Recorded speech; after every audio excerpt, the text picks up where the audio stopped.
Hello friends, welcome back again in technical ज्ञान। First technical ज्ञान में आज बात करेंगे चिलर का लोड कैलकुलेशन के बारे में। अब सबसे पहले ये बताते हैं आपको कि चिलर का लोड जो कैलकुलेशन किया जाता है वो करते क्यों है।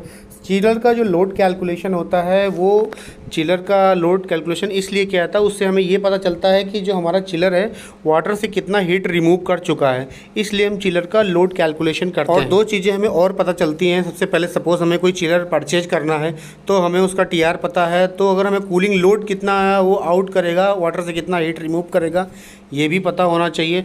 तीसरा, हम जब सीओपी या इफिशियंसी चिलर की निकालते हैं तब भी हमें चिलर का लोड पता होना चाहिए। अब चिलर का लोड कैलकुलेशन के बारे में बात करते हैं कि चिलर का लोड कैसे कैलकुलेट किया था। तो चिलर का जो लोड कैलकुलेशन का फॉर्मूला है वो है flow rate chiller load is equal to flow rate into delta T by 24।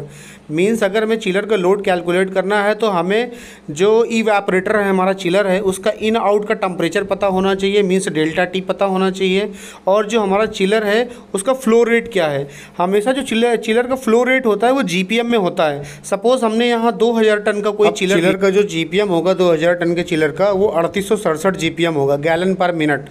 तो ये जो गैलन पर मिनट है जो जीपीएम है, फ्लो रेट है हमारे इवेपोरेटर का यानी चिलर का।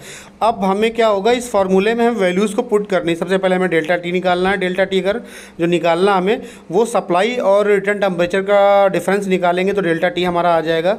मीन्स 54.6 में अगर हम 42.4 को माइनस कर देंगे तो 12.2 हमारा डेल्टा टी आ जाएगा। अब डेल्टा टी हमारे पास है, जीपीएम हमारे पास है, फ्लो रेट मीन्स हमारे पास है। तो हम क्या करेंगे, अब ये सारी वैल्यूज़ को फॉर्मूले पे पुट करते हैं और कैलकुलेट करते हैं कि चिलर हमारा कितने हीट को रिमूव कर रहा है वाटर से। और फार्मूले पे चिलर लोड का फार्मूला उस पर रखते हैं। जैसे सपोज़ तो फ्लो रेट हमारा है 3867 जीपीएम एंड डेल्टा टी हमारा 12.2 है अपॉन 24 हमारा फार्मूले में है। ये सारी वैल्यू पुट करने के बाद जब हम इसको कैलकुलेट करेंगे तो 1965.7 हमारा टन्स आएगा। दैट मीन्स जो हमारा चिलर का लोड आया वो 1965.7 है। अब इसका मतलब क्या है कि 1965.7 है क्या, अभी 1965 जो है ये हमारा चिलर का रनिंग लोड होगा कि जो हमारा चिलर इस टाइम पे रन कर रहा है 2000 टन का जो हमारा चिलर है वो रन कर रहा है। जो करंट उसका रनिंग लोड है वो 1965.7 टन उसका रनिंग लोड है।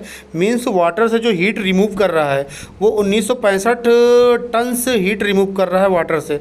इस तरह से हमने क्या किया कि 2000 टन का कोई चिलर है उसका चिलर का हमने लोड कैलकुलेट कर लिया, हीट लोड कैलकुलेट कर लिया कि वो कितना लोड रनिंग लोड पे चल रहा है और वाटर से कितना हमारा हीट को रिमूव कर रहा है चिलर इस टाइम पे।